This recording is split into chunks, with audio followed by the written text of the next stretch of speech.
नमो भगवते वासुदेवाय। ओम नमो भगवते वासुदेवाय। ओम नमो भगवते वासुदेवाय नमः। देवियों सज्जनों नमस्कार। एक प्रश्न आया हुआ है, बंगाल से है। एक भक्त है जो कि हरे राम हरे कृष्ण की संस्था से जुड़े हुए हैं। लिखते हैं,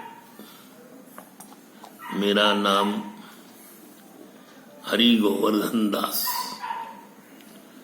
और मैं 18 साल से हरे राम हरे कृष्ण का फॉलो करता हूँ, इस्कॉन संस्था का फॉलो करता हूँ।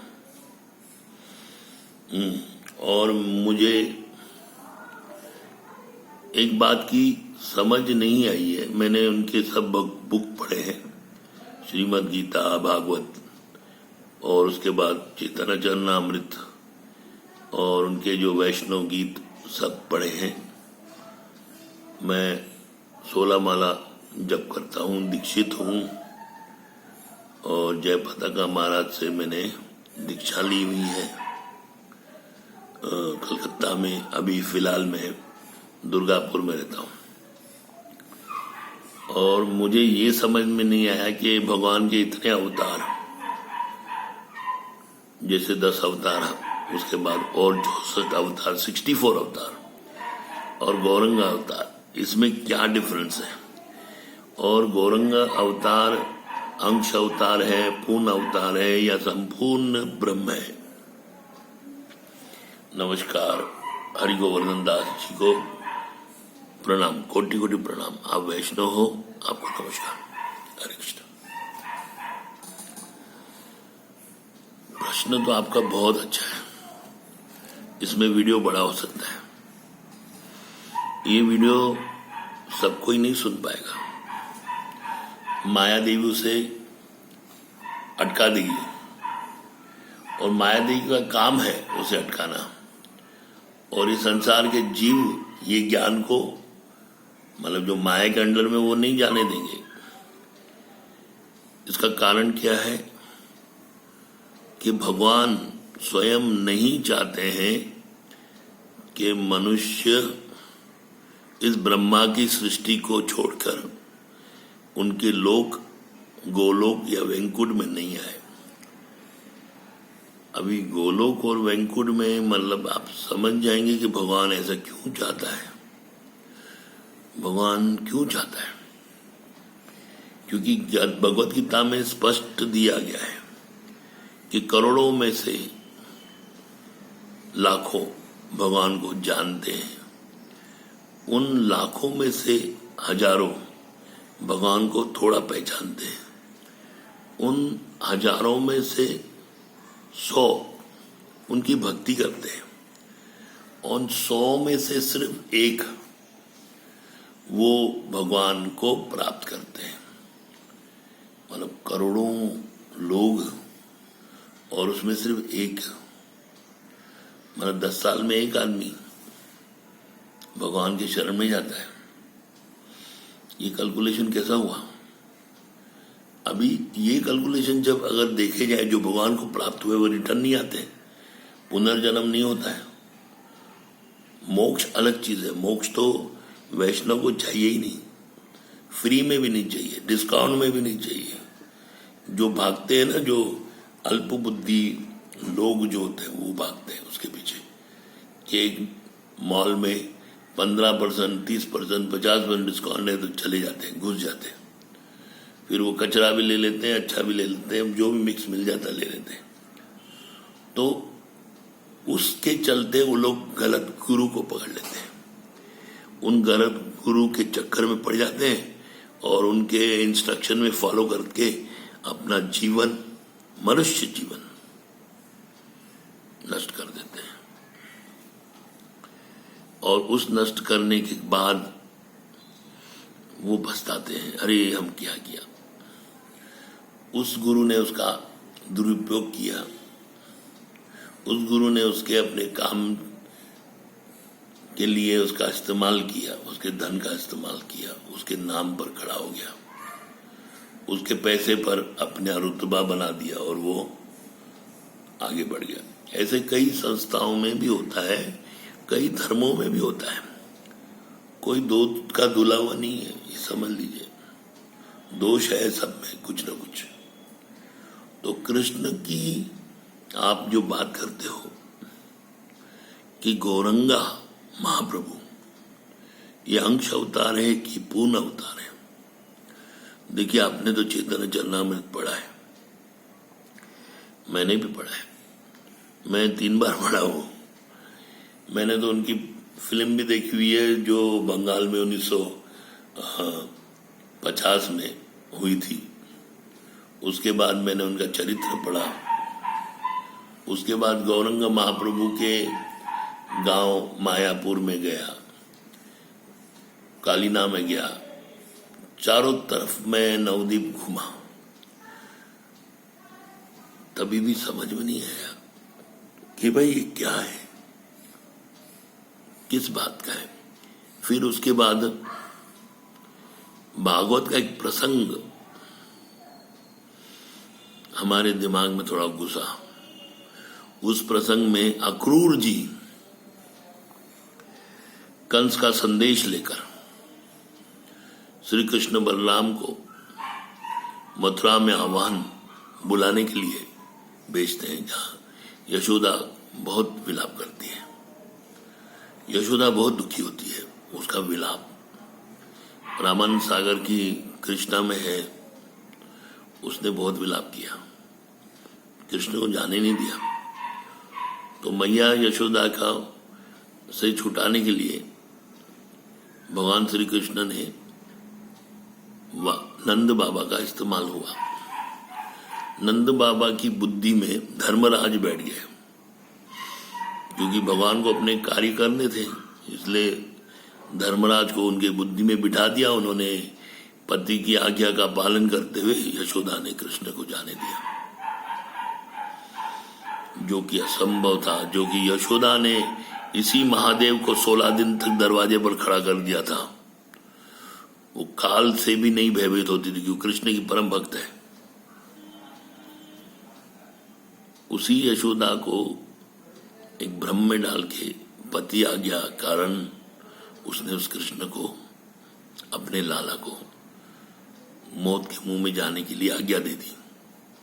जानती थी कंस निर्दयी है, दुराचारी है, कपटी है, लेकिन कृष्ण के हाथ से संहार होगा ये सिर्फ नंद बाबा जानते थे।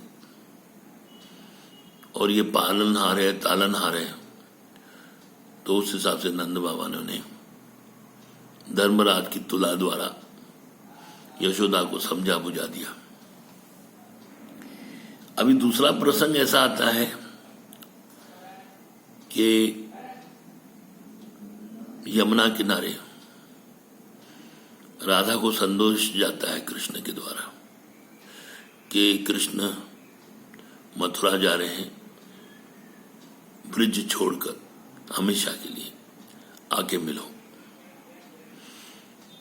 अभी सर्वशक्तिमान स्वरूपी राधा रानी, जिन्हें एक श्रापित जीवन जीना पड़ा मनुष्य देह में, वह उस घाट पर आकर कृष्ण के साथ वार्ता की। कृष्ण ने उन्हें समझाया कि भाई हम दोनों गोलोक में हैं, गोलोक के हैं। अभी जो विष्णु द्वारा जो कार्य अवतारित द्वारा किया जाता है, इस बार ये जो जिम्मा है वो मैंने लिया है, तुमने लिया है।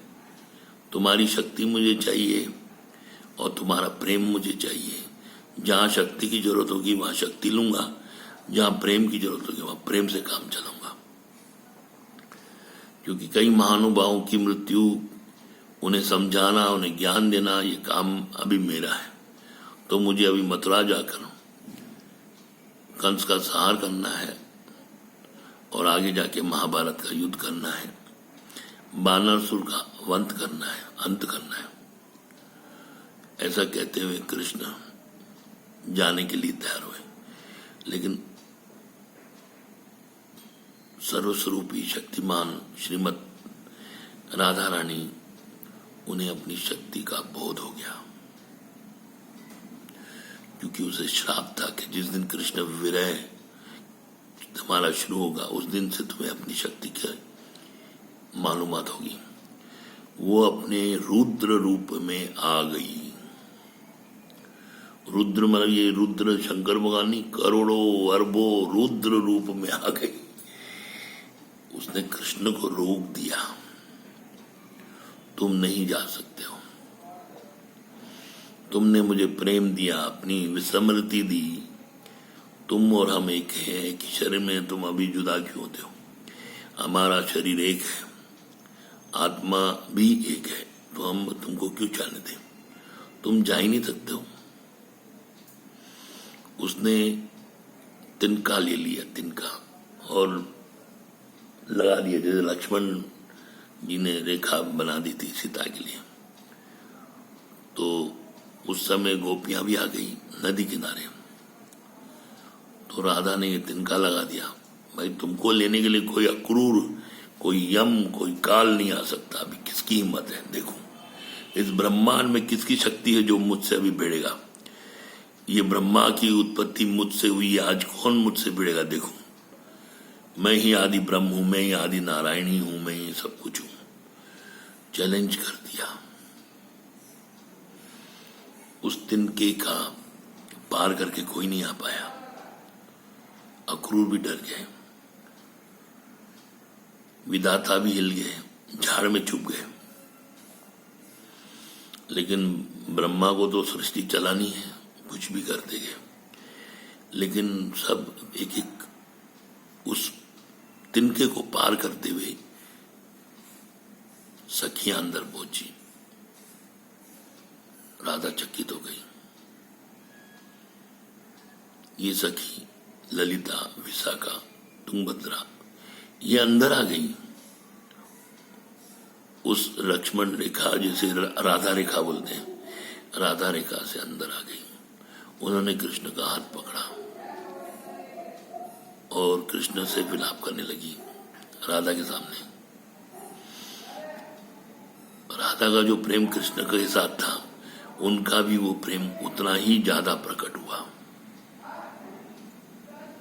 राधा चकित हो गई, ये क्या हो रहा है? ये तो मेरा कृष्ण है, इस पर अधिकार केवल मेरा ही है। जब मैंने चैलेंज किया है कि कोई नहीं ले जा सकता है, तो ये तो गोपियां लेने नहीं आई, ये तो रुकाने के लिए आई। तो इसलिए वो उनकी जो शक्ति थी गोपियों पर नहीं चली। गोपी प्रविष्ट हो गई, कृष्ण के साथ रोदन करने लगी। किसी ने कृष्ण के कंधे पर सर रखा, किसी ने इस कंधे पर सर रखा, किसी ने हाथ पर हाथ देकर बात की, किसी ने आलिंगन किया। अष्ट सखियों ने कृष्ण के वियोग में राधा का साथ दिया। सब रोने लगी, सब रोने लगी। सबका यमुना के बाजू दूसरी यमुना चालू हो गई। उसका कोई किसी ग्रंथ में उल्लेख है, थोड़ा ही है। उस वियोग को आप एक प्रलय समान समझिए। कई हृदय टूट चुके हैं, कई भक्तों के हृदय टूट जाते हैं। तो उस हिसाब से राधा को मनाने के लिए, समझाने के लिए कोई नहीं आगे आ सकता था। स्वयं कृष्ण को ये निर्णय लेना पड़ा। कृष्ण ये निर्णय लिया, सब सखियों को समझाया, देखो हम एक ही हैं, एक ही रहते हैं, एक ही लोक में रहते हैं, गोलोक में। हमारा ऐश्वर्य लोक है, वहां भी हम हैं। यह हमारा आनंद का लोक है, गोलोक। हम रुदन नहीं किया, हम कभी वहां रोए नहीं। हम गोलोक में कभी रोते नहीं हैं। आज क्यों रो रहे हैं? गोलोक में रोने की कोई जगह नहीं है। गोलोक में न दिन है न रात है, सदा शांति, प्रकाशमान लोक, स्वयं प्रकाशित लोक है। हम वहां के हैं, यहां तो हम लीला करने आए, हमें लीला करनी चाहिए। राधा को काफी समझाया, राधा ने एक वचन लिया, कहा मुरारी, कृष्ण, वासुदेव, नंदलाल, गिरधारी, गोपीनाथ, अगली बार इस धरा पर आओगे तो मेरे साथ एक ही शरीर में रहना होगा। तुम ब्रिज छोड़ के जाते हो मथुरा, मथुरा छोड़ के जाओगे तुम द्वारका, लेकिन अगली बार मुझे तुम छोड़ नहीं पाओगे। मैं तुम्हारी आत्मा बनके तुम्हारे ही इसी शरीर में, या मेरा शरीर तुम्हारी आत्मा बनकर रहेगी, ये वचन दो, वरना महाभारत टला दो या पूर्ण पृथ्वी का विनाश कर दो। कुछ लोगों का विनाश करने मत जाओ, पूरे ब्रह्मांड का विनाश कर दो, संहार कर दो। अपनी बांसुरी के 7 सुरों में सुर पूर्ण सप्त समुद्र को डुबा दो इसमें। कृष्ण ने वचन दिया, हाँ राधे, हाँ मैं तुम्हारा वचन नहीं तोड़ सकता। मैं अर्ध ब्रह्म हूं, अभी मुझे अर्ध शक्ति है, पूर्ण शक्ति तो तुम हो। कृष्ण राधा बिना आधा। कृष्ण ने ये संकल्प किया कि अगली बार अगर मैं गोलोक में आऊंगा, मतलब ये पृथ्वी पर आऊंगा गोलोक से, तो मैं राधा तेरे साथ आऊंगा, हम अलग नहीं होंगे। We will be united forever. तो हरि गोवर्धन दास जी, चैतन्य महाप्रभु राधा का शरीर और कृष्ण का प्रेम, कृष्ण की आत्मा लेकर आए, तो वो कृष्ण से भी ज्यादा शक्तिवान है। कृष्ण कुछ नहीं है उनके आगे, 50%। और उन्होंने रावण, कुंभकर्ण, महिषासुर, मगासुर, अगासुर, त्राणावत, केसी, ऐसे सब जीवों को भक्ति दी। भक्ति 6 गोसावी उनके जो थे, अष्टगोपी में से तो 6 गोपी यही थी। एक हरिदास जी थे जो उनके परम भक्त बने। एक हरिदास जी ललिता के अवतार थे। तो ये जान लीजिएगा कि चैतन्य महाप्रभु इस कलयुग में गोल्डन अवतार बोला जाता है, क्योंकि उनका शरीर राधा समान गौर्ण था, गोरा, और उन्होंने शस्त्र परित्याग करते हुए यहां प्रवेश किया। वो तो जगाई मदाई जो थे, समझ गए ना, जो जगाई मदाई थे असुर थे जय जन्म में, जिसको हम रावण और कुंभकर्ण बुलाते हैं। या तो आप ऐसे ही बोल सकते हो, उसमें उल्लेख है। उनका भी मान मर्दन किया। तो राम अवतार में जो असुर थे, जो प्रेमी थे, जो भक्त थे कृष्ण से, राम से सम्मिलन होने के लिए, कृष्ण में जो मथुरा के लोग थे, जो कृष्ण को देखकर अपनी सुध भूल गए, वो भी इस मायापुर में जन्म लिया। कुछ फिर जगन्नाथपुरी, कुछ इलाहाबाद, और लास्ट में सब ब्रिज में आए। तो आप समझ लीजिए, ये वीडियो तो बड़ा हो गया, तो आप समझ लीजिए कि गौरंगा महाप्रभु कृष्ण से भी बड़े हैं। कृष्ण में राजनीति है, कृष्ण में प्रपंच है, कृष्ण में अनंत शक्तियों का है, शस्त्रधारी है, छल बल कपट असत्य सत्य सब उन्होंने किया, लेकिन गौरंग महाप्रभु के अवतार में उन्होंने केवल एक ही काम किया, भक्ति, केवल भक्ति दी, वो भी कृष्ण भक्ति दी। राधा कृष्ण भक्ति की जय। हरे कृष्णा।